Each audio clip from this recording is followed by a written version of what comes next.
Sarika Narinesingh. Fear, a frightening limitation. Fear, a frightening limitation. Sarika Narinesingh. How are your fears limiting you?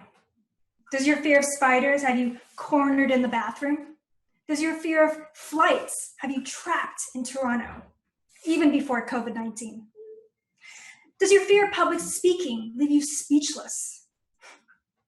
Jerry Seinfeld jokes that people fear public speaking so much that at a funeral, they would rather be dead and in the casket than on the stage giving the eulogy. I think it's safe to say that fear of public speaking can be swapped with any fear, because so many of us would rather stop living our lives than face our fears. We let our fears corner us or trap us or limit us because we're afraid of being wrong, different, or judged. Contest chair, fellow Toastmasters, and distinguished guests, today I want to urge you to start facing your fears before you end up in the casket. Today I want to share with you a story. I want to tell you what happened when I let my fear of judgment and rejection stop me from rekindling a friendship, and what happened when I finally faced my fears. This story begins in 2010, 10 years ago. I had just moved to Toronto, and I had just entered into a new relationship with someone who, for religious reasons, does not drink alcohol. And because of my commitment to make that relationship work, I too stopped drinking alcohol so that our lifestyles would be more compatible. Now, I was excited to share this news with my two best friends, Atina and Rika, my chosen family, over Skype. Actually, it went something like this. Hey teens, hey Rika. Okay, I need a drum roll. I've got some important news to share with you. I have decided to stop drinking alcohol. What do you think? You would think I had just announced a death in the family.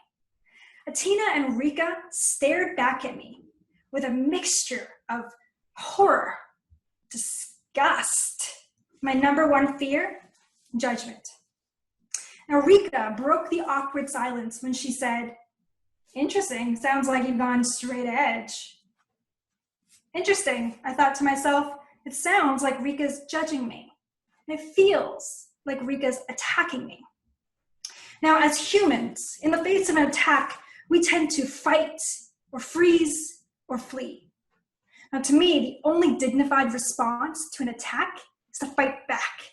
And I fought. Oh, I brought up the big guns. And I blew my friendship with Rika to itty bitty pieces. The friendship that Rika and I had been building together for 10 years crumbled. And it was only once the dust had settled that I was able to look around and realize what a complete and utter mess I had made. Here I was, way over here. There was Rika, way over there. Instant regret settled in. For 10 years, I gazed at Rika from afar, like a puppy. Oh, I was so excited to see Rika get her PhD on Facebook. I was so thrilled to see her reach professional success on Twitter. And I was over the moon to see that she had found love on Instagram. Now, lucky for me, Atina was still my friend. Unlucky for Atina, sometimes our conversations would devolve into me drunkenly moping and moaning about my lost friendship with Rika. Last year, Atina had had enough. She said, "Sarika, I'm sick and tired of your moping and moaning about Rika. You need to go and apologize." Spoiler alert, I was never the one to apologize first. You see, in theory, apologies sound great. In practice, apologies are frightening. My fear was that Rika would take my apology, ball it up, and chuck it back in my face. What if Rika rejected me? Now, the sad part of the story is that's not who Rika is.